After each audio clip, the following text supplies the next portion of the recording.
Recentemente, o Supremo Tribunal Federal decidiu que é constitucional a exigência do exame da OAB, a Ordem dos Advogados do Brasil, previsto no Estatuto da Advocacia. Mas o julgamento do STF não convenceu o deputado Eduardo Cunha, do PMDB do Rio de Janeiro, que apresentou um projeto revogando o item que obriga a aprovação no exame de ordem para o exercício da advocacia. O deputado está aqui com a gente e explica as razões que o levaram a apresentar o projeto. Nosso programa é retransmitido pela Rádio Câmara. Deputado, quais foram as razões? Bom, em primeiro lugar, agradecer a oportunidade e dizer o seguinte: as razões são muito simples. Não é que eu não me conformei com o resultado da decisão do Supremo. É que eu entendo que nós temos que mudar a lei mesmo. Eu estou atacando o dispositivo legal que foi criado em 1994 para aqueles que se formaram depois de 1994 serem obrigados a prestar um exame de conselho de classe. Veja bem, a gente não pode estabelecer um privilégio que uma única categoria profissional, um único graduado em uma universidade, de um tipo de curso, tenha que prestar um exame para validar a sua profissão. A argumentação da OAB. A argumentação que é muito importante o advogado, que pode causar muito mal à sociedade se não for um advogado qualificado segundo os padrões da OAB. Só que a minha pergunta é a seguinte: em primeiro lugar, cabe ao governo federal estabelecer o critério de qualidade do ensino superior. E ele tem que fazê-lo. Em segundo lugar, quem pode fazer mais mal a um ser humano? Um médico, por exemplo, que não tem que submeter a um conselho de classe, que faz cirurgia, cuida da sua vida, um engenheiro que constrói o prédio onde nós estamos, um arquiteto que o projeta, ou um jornalista até que lida com a nossa honra, qualquer um não tem a mesma importância com o advogado. Então, porque só uma profissão eu tenho que ter a obrigatoriedade do exame de conselho de classe. E outra coisa, eu pego o financiamento estudantil, do FIES. Como é que eu vou pagar? Como é que eu vou poder exercer minha profissão para poder pagar esse financiamento? O que faz com essas pessoas que estão devendo esse dinheiro? Então, nós estamos vendendo um sonho. E o que é pior, quem defende esse exame, as pessoas que o defendem, que pregam esse exame, são aquelas que não prestaram o exame para exercer a sua profissão. Que são aqueles que são do Conselho Federal ou dos conselhos regionais da Ordem dos Advogados do Brasil, e simplesmente eles foram formados anteriores a 1994. Então, na época deles, o curso servia, hoje não serve. Porque esse privilégio, na realidade, isso é uma reserva de mercado, é uma atitude corporativista da OAB, visando a proteger o mercado de advogados para que não se tenha mais advogados para competir. E, além disso, tem um outro problema, virou uma indústria paralela. Vocês vejam bem, eu tenho, por acaso, uma filha estudando Direito. O que acontece? Eu pago um curso para ela, preparatório, de R$1.000 por mês. Quase o preço da universidade. Livros custam R$150, R$200. Tem livro de primeira fase e livro de segunda fase. O exame são em 2 fases. E o que acontece? Tem apurador da prova, escrutinador, que ganha o dobro para reprovar. Ele tem um prêmio para reprovar o aluno. E o critério é altamente subjetivo. Então, quem é o OAB, que é isso, ele ganha o dobro para reprovar. Ele ganha X reais para aprovar e 2 vezes X se reprova. Por cada prova que ele corrige. Que é um critério da OAB para estimular a reprovação. Porque eles não querem ter mais competidores no mercado. Então, quem é a OAB para determinar aquilo que um cidadão que estudou, que tem um sonho, que entrou na faculdade, prestou um vestibular, cursou um curso superior, achando que quando saísse desse curso, ele ia ter direito de exercer a sua profissão. Eu sou economista, cursei meu curso, podia exercer minha profissão. Agora, se eu tivesse buscado o curso de Direito, não teria esse direito? Por quê? Por que essa diferença? Deputado Eduardo Cunha, além disso, antes de vir para a entrevista, a nossa produção levantou aqui algum material, tem um material do UOL, não tem aqui a assinatura, mas provavelmente deve ser do Hélio Gaspari, se não me engano. E que ele fala aqui que a OAB se tornou uma instituição milionária e as suas contas estão longe da vista do poder público. Veja bem, além disso, ele critica esse texto publicado pela Folha. O UOL fala de denúncias de fraudes no exame que os bacharéis são obrigados a prestar.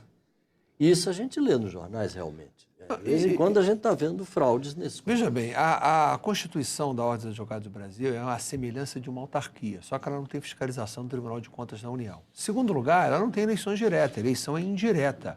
Até o 5º constitucional, que estabelece que na carreira do magistratura você tem um 5º que é oriundo da advocacia, quem escolhe é um seleto grupo, não são os advogados que vão para voto para escolherem quem será o seu representante.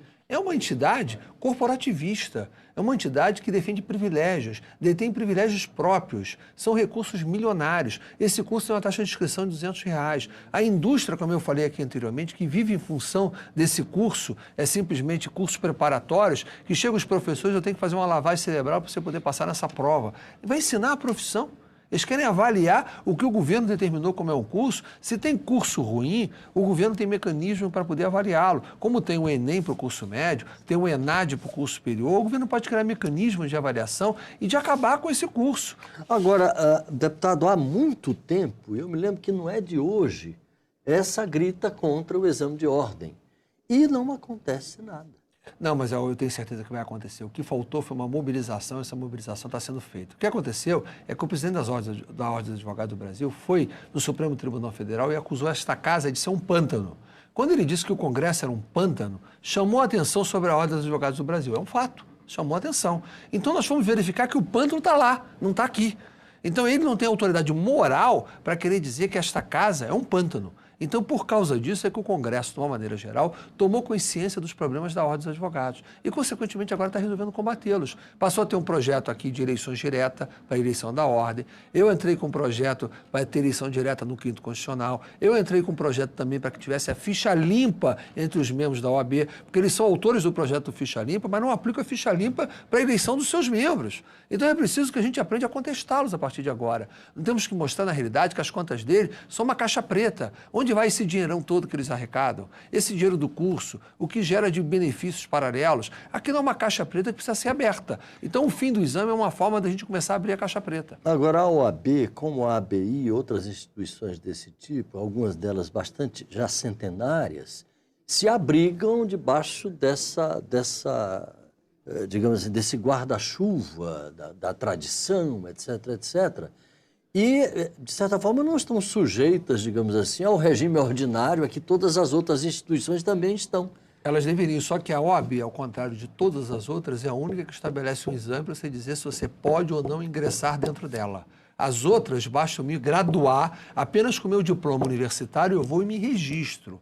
Pago a anuidade normal de manutenção, isso faz parte do processo. Agora, não é a única que estabelece se eu posso ou não entrar. Que direito ela tem para isso? Agora, deputado, junto às autoridades da área educacional, seria interessante também um trabalho no sentido do aperfeiçoamento dos cursos de direito. Pelo que se sabe, eles andam muito mal no Brasil. Isso, eu acho que, de maneira geral, o curso superior precisa ter uma mudança, uma estruturação, um endurecimento de regras e até de acesso. Isso é uma outra discussão, e eu sou partidário dessa discussão. O Brasil é um país que facilitou muito a vida de ingresso em curso superior. Certamente deve ter muitos cursos de direitos ruins, mas também deve ter muitos cursos de economia, de administração, de jornalismo, de engenharia, de medicina ruins. É preciso que o governo haja equanimemente. Não se pode ter apenas um conselho de classe que diz o seguinte: o governo é incompetente para poder regulamentar os cursos. Então, eu vou regulamentar em substituição ao governo, que é isso que a OAB diz. E, para isso, ela cobra e, para isso, ela tem uma indústria derivada. Então, ela não tem esse poder. O governo tem que exercer o seu poder, sim, endurecer os cursos, controlá-los e até desqualificá-los. O que não pode é a OAB querer substituir o governo, substituir o poder e dizer quem pode ou não exercer a profissão se o sujeito foi e se habilitou numa faculdade que foi credenciada e autorizada pelo governo.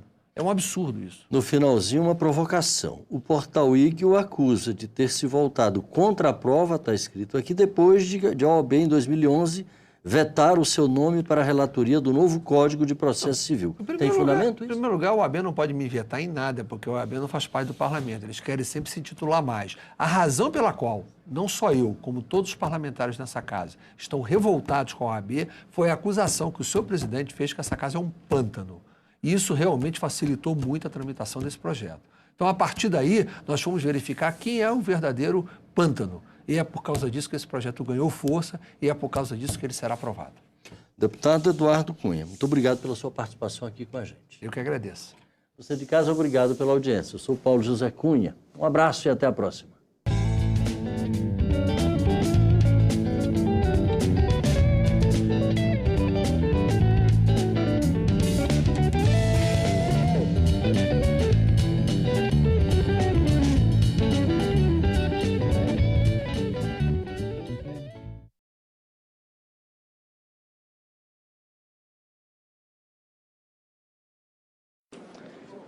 O senador Giovanni Borges é o primeiro subscritor dessa proposta de emenda à Constituição que cria um parágrafo único no artigo 205 da Constituição Federal, naturalmente, para determinar que o diploma de curso reconhecido e oferecido por instituição de educação superior devidamente credenciada constitua comprovante de qualificação profissional para todos os fins. A matéria é legal, é regimental e ela é constitucional. No mérito, eu sou totalmente contra. Explico por quê. O que pretende, na realidade, o nobre senador? Ele pretende acabar com o exame da Ordem dos Advogados do Brasil. Esse exame da Ordem virou o tormento para milhares de bacharéis em direito formados no país. E eles querem simplesmente suprimir essa etapa de se passar nesse exame da Ordem dos Advogados. Agora, convenhamos, um advogado que não alcançou nota 5 para obter a sua carteira, não dá, não é? Então, eu não tenho como votar favorável a essa pretensão. Eu até no meu e-mail tenho recebido milhares de correspondências desairosas, me xingam, né? Me desancam. Mas eu confesso, eu fui presidente de banca de diversos concursos, fui presidente de concurso. Não dá para aprovar um promotor, um juiz e um delegado que não consegue alcançar nota 5. Né? Qual é a segurança que vai ter? Qual a segurança que vai ter o cidadão com um profissional absolutamente desqualificado à frente de uma promotoria, à frente de um juizado, à frente de uma delegacia, e um delegado do outro lado, que é o seu defensor, um homem que não se encontra preparado para exercer decentemente sua função. Na realidade, a proposta é ainda mais ampla. O que quer o nobre subscritor? Ele quer também que haja a desnecessidade do registro profissional. Isso quer dizer o seguinte: terminado o curso numa faculdade, não precisa, por exemplo, fazer aquele estágio obrigatório de medicina, residência. Por quê? Porque também você não precisa se inscrever no Conselho Regional de Medicina. Você não precisa se inscrever na Ordem dos Advogados. Você não precisa se inscrever como enfermeira no seu sindicato, na sua associação, na sua correspondente defensora. E veja o pior, ano passado nós votamos aqui uma legislação chamada Lei do Ficha Limpa, que inclusive fortalece os conselhos, né? Nós ali dissemos o seguinte: quando alguém é excluído por improbidade, por crime, né, através dos conselhos, então essa pessoa também não pode ser inelegível. Ela é considerada inadequada para ocupar uma função dentro do parlamento. Então, eu penso o contrário. Eu acho que todas as demais instituições deveriam caminhar para fazer um processo rigoroso de seleção. Todos. História, geografia, pedagogia, todo mundo deveria descredenciar aquele que, embora tendo título universitário, não aprendeu nada na faculdade. Doutor Fih, só para a gente finalizar aqui, eu vou pedir para o senhor responder muito rapidamente uma pergunta constrangedora que muita gente fez aqui. O senhor fez alguma dessas provas do exame da ordem recentemente? Como foi o desempenho do senhor?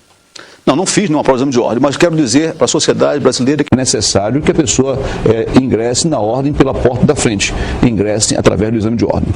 O senhor fez alguma dessas provas do exame da ordem recentemente? Como foi o desempenho do senhor?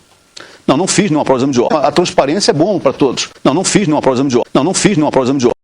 Doutor Fih, só para a gente finalizar aqui, eu vou pedir para o senhor responder muito rapidamente uma pergunta constrangedora que muita gente fez aqui. O senhor fez alguma dessas provas do exame da ordem recentemente? Como foi o desempenho do senhor? Não fiz nenhuma prova de exame de ordem, mas quero dizer para a sociedade brasileira que já fiz 3 concursos públicos. concurso público para advogado do Banco do Estado do Pará, no meu estado, concurso público para procurador do meu estado do Pará e concurso público para professor universitário da Federal do Pará. Portanto, eu não fiz nenhuma prova recentemente, mas... Doutor Fih, só para a gente finalizar aqui, eu vou pedir para o senhor responder muito rapidamente uma pergunta constrangedora que muita gente fez aqui. O senhor fez alguma dessas provas do exame da ordem recentemente? Como foi o desempenho do senhor? Não fiz nenhuma prova de exame de ordem, mas quero dizer para a sociedade brasileira que é necessário que a pessoa ingresse na ordem pela porta da frente, ingresse através do exame de ordem. O senhor fez alguma dessas provas do exame da ordem recentemente? Como foi o desempenho do senhor? Não fiz nenhuma prova de exame de ordem. A transparência é bom para todos. Não fiz nenhuma prova de exame de ordem.